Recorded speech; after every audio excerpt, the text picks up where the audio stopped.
haven't been with the Garrote Rogue.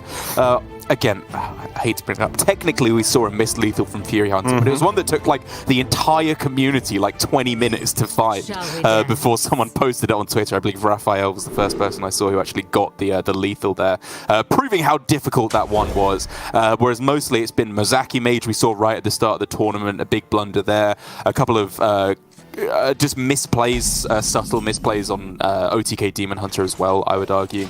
But like you say, Garrote Rogue, for the most part, I think has been piloted pretty well throughout. And it should still be in a good situation against ZloyGruzin on the Quest Shaman, whose game plans A through Y in this matchup are gain a whole bunch of tempo right at the start of the game and run over your opponent before they can go for the combo. And what is game plan Z or Z, whichever way you want to word it, depending which region you're from? Get the biggest Perpetual Flame you've ever seen and burst your opponent for 9 damage with Overdraft, and hope that you can somehow then do the rest with just Lightning Bolts and Serpent Shrines. Okay, so looking forward to seeing these go through the alphabet as he tries to get this done until he arrives at his name. Okay, so DragonMan doing the thing. He's getting the board set up nice and early and keeping back field contact, secret passage like you do for the second push, if you like, the combo push. Yeah. And what we have seen is incredibly aggressive use of secret passages from him in particular in this tournament. I don't count this as one of those, but still interesting to see how much he likes to thin out his deck. Interesting spot now for DragonMan. Second passage is tempting. There are a few good outcomes, especially if you find yourself with a prep. But obviously the downside is you are leaving yourself with no secret passages left to top deck, which is one of the best possible top decks when you're in this kind of a situation with very limited card draw. But hitting prep plus Shroud of Concealment as the final 2 cards. This, my friends, is how you play Garrote Rogue.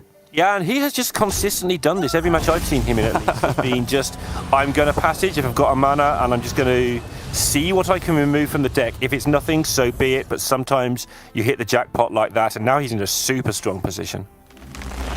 And I'd say ZloyGruzin is around plan G at this point. We're working our way pretty rapidly down the alphabet towards those desperate plans. Like, this is not going well for him right now. He's got a good hand, admittedly. Like, a lot of the good cards are here. Feral Spirit, Zapper, Lightning Bolt, Serpent Shrine. Like, it's the good half of the deck he's finding, aside from Lightning Bloom, which would be very nice. But DragonMan's is just better. Like, in a good hand versus good hand, Garrote Rogue always wins. And this is a good hand. It contains all of the good stuff that you could possibly want in a hand for Garrote Rogue. The double Octobot now as it is. The procs, the Shadow Step to get the field contact back. The second field contact, so that means he doesn't even have to be careful. He can just leave one out there if he feels the need to just draw a load of cards and set it up for already looking like the possibility of a turn 7 lethal. But you don't even need to go for it at this rate, the way it's hanging out. Yeah, I mean, ZloyGruzin is getting a really good start to the game as well. Like, double quest completion on turn 5 is really fast. He's got Instructor Fireheart to follow up for a big burst combo. But, again, like I said, it's good, but it's not good enough. In this matchup, you just have to pray that your opponent messes up or draws poorly. As always, Lorinda, I feel like I forget how efficient card draw secret passage is. Like, it just thins so many cards from your deck. He didn't even draw that many cards this game. It was all just thinned from his deck by playing the secret passage, which I respect DragonMan for taking the risk on. It was obviously tremendously lucky to get prep plus Shroud of Concealment in 2 cards. Right. He took the risk, and that's exactly why he's winning this game. Yeah, and I think that's just the conclusion he's reached, because he's playing a lot of these games so fast that even though he's thinking very clearly, he must be doing some of this on muscle memory, autopilot, whatever word you want to use, from having done it so many times. And it's just what he does. And again, you're allowed to hit the jackpot sometimes if you just keep doing it. And the times you don't, sure, then, you know, you've thinned out a secret passage and maybe a 1-drop, and that's a bit grim. But the times you hit, you win, and the times you miss, you're still in an okay spot because you've removed 3 or 4 cards from your deck. Kind of a tough choice there between Chain Lightning and Perpetual Flame. He could have taken the risk on Perpetual Flame to try and generate Overdraft as the final card for a fantastic outcome. To be honest, I would argue he's in such a bad spot that he needs to hit something like exactly Overdraft off this final card to have a chance. So I probably would have ended up on Perpetual Flame over the Chain Lightning there, because it, again, progresses you towards Brucan a little bit quicker as well. But I can't be too harsh on him here. It's unlikely to make a difference either way. I feel like this turn, for me, correct me if I'm wrong, but is spend time, play a Cult Neophyte, play a couple of cards, and spend the rest of your time working out how you win next turn. Agreed. It's just take it easy, you're not going to die here. Yeah. Even if it is there, which I don't know if it is anymore with the mana that you need to spend on Guild Trader, why take the risk? It's approaching 0% that you die next turn. Yeah. And again, with that Neophyte, as predicted, just being lumped out there. Remove the taunt in case some of these things get to go face next turn for a little bit of extra damage. Nicely set up, and Zloy knows the score here. He knew the score before he started this match. It's just not a lineup that he's going to be having a lot of fun against. Pretty crazy story overall for ZloyGruzin, right? Where he came seemingly out of nowhere. I believe now this is only his second Masters Tour that he's played in, right? And has just done incredibly well in both of them. Got himself into the situation where, despite being a complete unknown, players in our practice groups asking, does he have a name in Cyrillic that we might know of? Because they've just never heard of him on his English name. Never even seen him on ladder at all either. And just coming out of nowhere, doing incredibly well, and I've got to say, for the most part, playing really good Hearthstone. Like, complete unknown entities rarely play perfectly, or rarely play very well. And I think, even though in the matches we've seen him play so far on stream, he's had very easy matchups, being anti-aggro versus aggro, he has played very well, but now this is reaching the kind of situation where you can play as well as you like. DragonMan's going to do things like this and just surgically take you apart. Yeah, I mean, I assume that he streams given the setup he has. Nobody doesn't break that microphone without years of practice. Okay, and that is putting us out of our misery, because running out of things of interest to say about this game. A couple of turns ago when it became pretty obvious DragonMan was going to take it down, and once again clearly executed from DragonMan. Looking forward to seeing him in GM Derek. He looks like a bit of a good character, looks like he's very, very clean on a lot of his plays too. Yeah, I mean, this game was as close to perfect as you're going to get. Like, I don't know. It worked out in his favor. Like, we can argue about the second secret passage, but with the way it worked out in this game, it was an incredibly strong hand, and he played it flawlessly throughout. He just got himself into a 100% win scenario. And like you say, I think he'll be a fantastic addition to Grandmasters. Like, I just want to see some fight back against the dominance that Japan has in APAC Grandmasters right now. And DragonMan, I think, has a couple things going for him. Number one, he's been looking very good. He's been playing some strong Hearthstone. A couple of blunders aside that we'll attribute to nerves being on stream for the first time on in a big setting. And also, it just seems to be very popular. I've seen a bunch of players supporting him. Chonsu just tweeting out how happy he is for DragonMan to be getting through to the semi-finals here, and very possibly going through to the finals as well. He's just clearly a very well-liked character in the community, which brings a lot of that much-needed personality to APAC Grandmasters, which we love to see.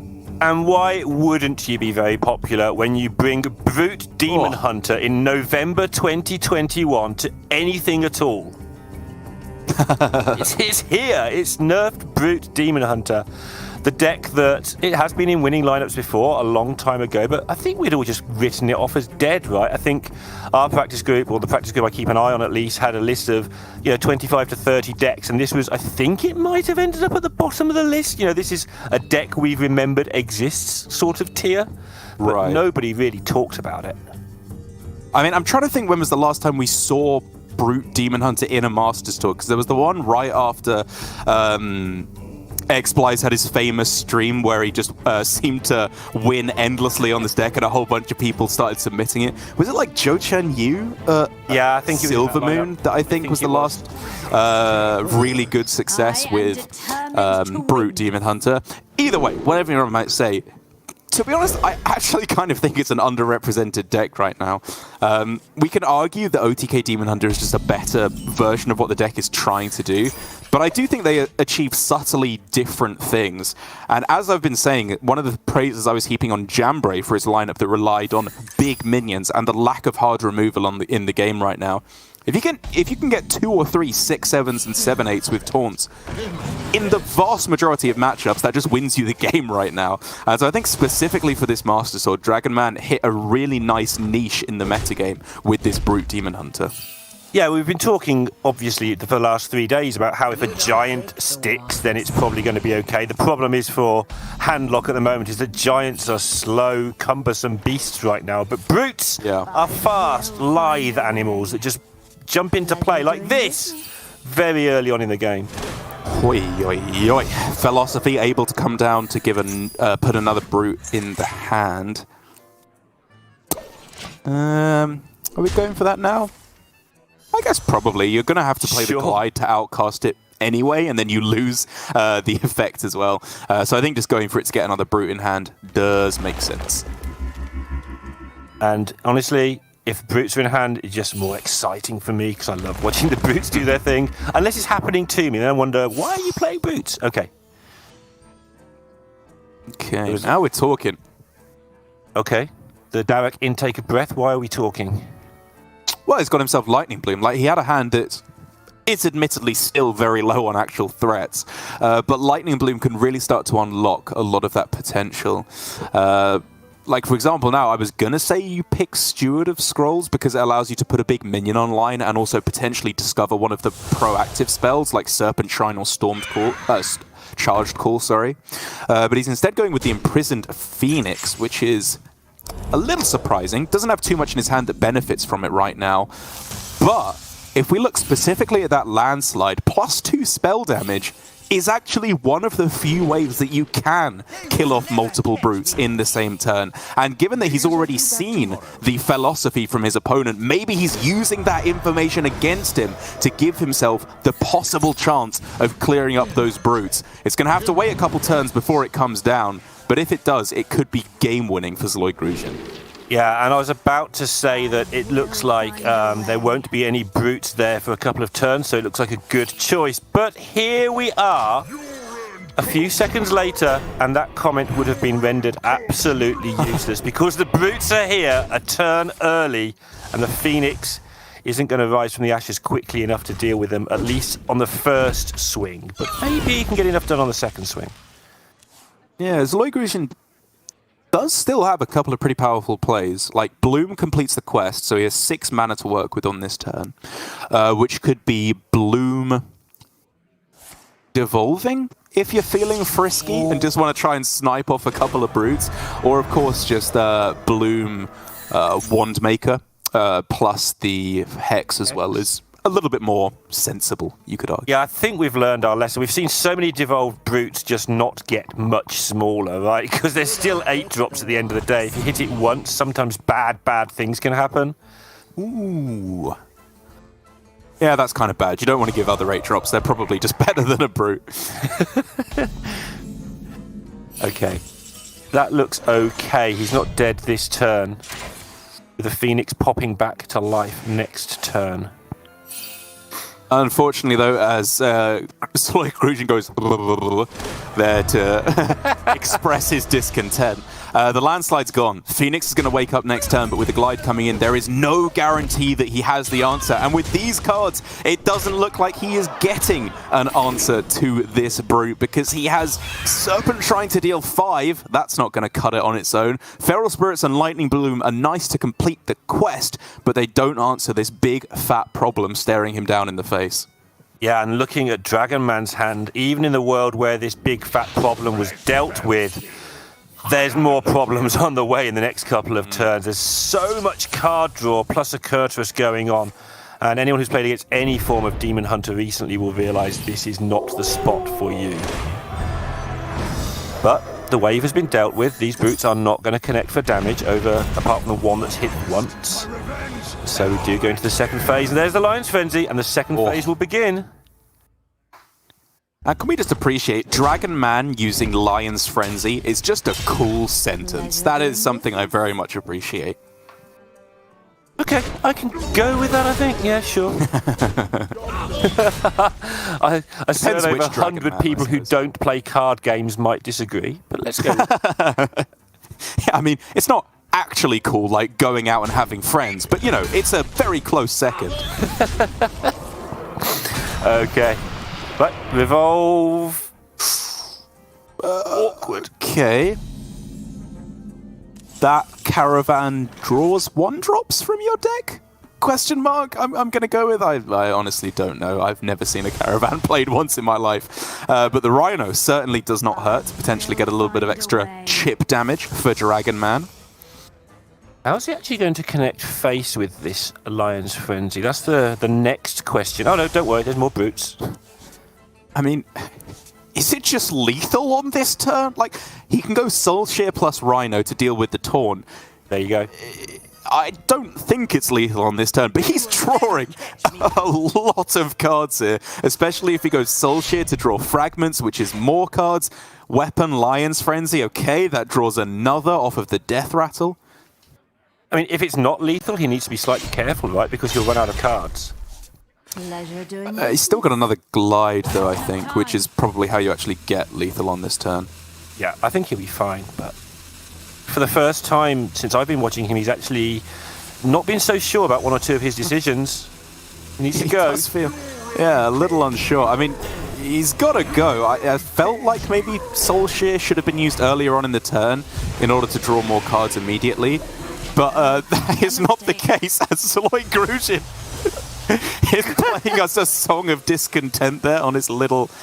Descant? What is that, a recorder? Descant recorder, yeah. You can just hear the really badly played Titanic music. Yeah. with 6-year-olds on flutes. As the ship does seem like it is beginning to sink here to a 2-0 deficit. Yeah, ZloyGruzin again, he gave it a sterling effort here. I think the Phoenix pick, when I look at it in its totality, made a lot of sense, as opposed to the Steward of Scrolls. He gave himself that opportunity to answer the brutes. But because of, again, just a very good hand from DragonMan, a very well-played game where he got the Glide to disrupt the reactivity that clearly ZloyGruzin was going for. It just led to a very, very clean game. DragonMan up again. Only the Warlock left remaining now for him, which is the Handlock variant, the non-quest delete variant, or the quest version, but not the delete version. Which I think, again, should just be in a really good spot. Against Quest Shaman, it's good. Against Demon Hunter, Fell Demon Hunter, I personally think that's a very good matchup. The Warrior's the only one where I think it could maybe struggle, but that's banned out anyway, so what am I talking about? I mean, you've got to talk about something. That's kind of why you're here. So I think at this point, letting Zloy have all 4 decks would make it a fairer fight as well, because this has so far been an absolute massacre. Not quite the massacre that Xiaoti has been putting on people throughout this tournament, but pretty brutal, so to speak. Yeah, for sure. It's looking like it's going to be a good final game here for DragonMan as well. Tech inclusions he has, Altar of Fire is a 2 of in the list. Don't see that being especially useful. Like, generally I see that as a good anti-combo card, obviously, to burn Garrots or Il'gynoth, and a good anti-aggro card, because it allows you to get down to Bloodshard Bristleback and Baron Scavenger a little bit earlier. Against the kind of value matchups like Quest Shaman, maybe the Warrior as well, or the Demon Hunter, sorry. I find it's a little bit less useful because you don't want to burn your big threats. And so it's maybe not the most optimally tuned deck for this specific matchup for DragonMan, but it still is, again, just in a good spot. Yep. And Zloy with just not the hand he's looking for. Is the Lightning Bloom ever a keep here out of desperation? Oh, he's got them all, sorry, my bad. Yeah, I think that was an easy full keep for ZloyGruzin. I always keep Bloom in every matchup, and I pretty much always keep Feral Spirits as well. Like, there's a couple where maybe you'd rather find the really nice curve cards of Wandmaker or maybe Serpent Shrine Portal for some more reactivity. But these are just the good cards in most matchups. Look at DragonMan's hand, which is sometimes pointless when you're watching Warlock for the first 2 turns. But it might actually matter here because he's going to be under some reasonably early pressure. That's just the lightning bolt to get the quest done on turn 2, sorry. Just getting that damage in there. Yeah, I mean, the only downside that I can think of going for this play is that if you top deck Instructor Fireheart, that's generally a card you really want to save Lightning Bloom for to get multiple procs and just keep shuffling backwards and forwards between Primordial Studies, Investment Opportunity, Lightning Bolt, Guidance, just the value cheap spells. But given that it's unlikely to find that one-off legendary at this point in the game, I think it's fine for ZloyGruzin to just go in nice and aggressive. He's dealt a lot of damage already. Yeah, he's just a soul rend away from an accident, but what can he do? The hand he's been dealt just dictated that he tries to do something like this, and it's not there. Got to give DragonMan a bit of thinking time now. Yeah, there's no soul rend, but there's just multiple other really strong answers, right? Goldshire Null plus Touch of the Nathrezim, as he is opting to go for, clears off all relevant damage from the board, heals him back up. Flesh Giant going to be coming down in the next couple turns. ZloyGruzin needs to hit the power cards. We need Guidance. We need Instructor Fireheart. And we don't need much else, to be honest, because really he just needs value as soon as he can get it. Yeah, I mean, Charged Call might actually be all right now as well. I don't know how many he's played, but he's played a decent number of overloads. 4, 5, that sort of order, so... Well, it'll be at 7 now because he just completed the second level of quest, so... Not bad. More ridiculous.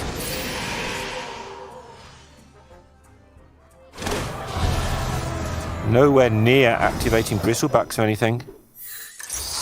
Not quite, yeah. These Shadowblade Slingers, though, coming in so clutch for second level of quest completion as well. Oh no, sorry, first level of quest completion for DragonMan to be able to clear up the board, heal up a little bit, deny the power of the next turn with a Perpetual Flame up to 3 as well. It's just a pass essentially for ZloyGruzin.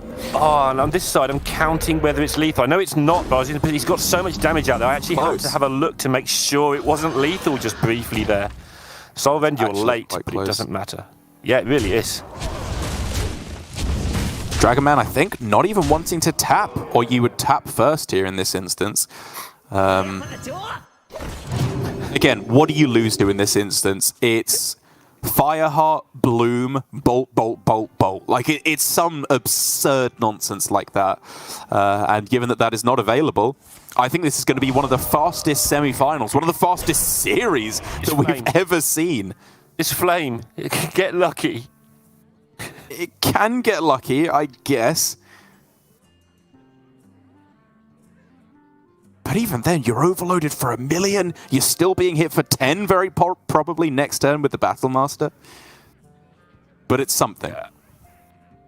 Yeah. But you're right. I mean, his choice is stay alive or don't stay alive. I guess he's looking at the Chain Lightning as well, but... Oh dear. Yeah, the positioning for DragonMan is a little suspect because it does mean he doesn't win the game on this turn. I think Raise Dead actually does guarantee him the win because he can get... Slinger? Yes, you just go Raise Dead, or is it just lethal anyway and I miscounted? 10, 12. More. Yeah, he does need one more.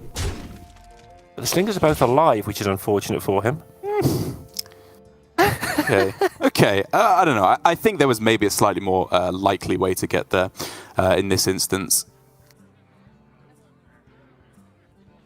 But I guess if you miss, then you've played Raised Dead and you're that little bit more likely to die on the other side. I don't want to bank everything on the fact that it would have given him Shadowblade Slinger. I might be wrong and it could have given him something else in that instance. ZloyGruzin in the end has to hope to hit a 50-50, hits that, and now all of a sudden is able to actually clear the board with this Perpetual Flame to be able to get Brukan that little bit closer to getting in hand. He's alive at 1 health only. DragonMan surely has to be able to close this one out. Yeah, and even if he can't, he's got the double bristleback available now because the ult has been picked up. He actually doesn't. If it was overdraft off the top, that was actually game for ZloyGruzin. He needed exactly overdraft as the one-off card to deal 7 damage plus the Serpent Shrine portal. DragonMan gave him a shot, but ZloyGruzin unable to get it. And with that, Neil, our job is done. We have our grand finals. It's going to be Shouty versus DragonMan, and that entire semi-final couldn't have been longer than like an hour and a half for both matches. That was just unbelievably quick. What? So when does the Hearthstone start? What was that the warm-up? Was that the highlights? What did we just see? And you did predict it. You said this was going to be difficult, but I think even in that phrasing, you didn't quite expect this to happen quite so quickly, even if it was going to be 3-0. That was nutty. ZloyGruzin, I think, with a clearly somewhat wry sense of humor, bringing out the bloomin' recorder at the end of that series, sees the funny side in this because, again, he's made Grandmasters, most likely, unless there are any unforeseen circumstances. He's got himself a huge amount of prize money already, and in the 2 Masters tours that he's played, what has he gone now? 6-2 in the first one, and then 6-2 Swiss again, and then a further 2 wins to get through to the semi-finals. Like, ZloyGruzin has to be one of the highest win rate players in Masters Tour history, obviously with a quite small sample size, but his performance has been incredibly strong, and his meta read was clearly bang on.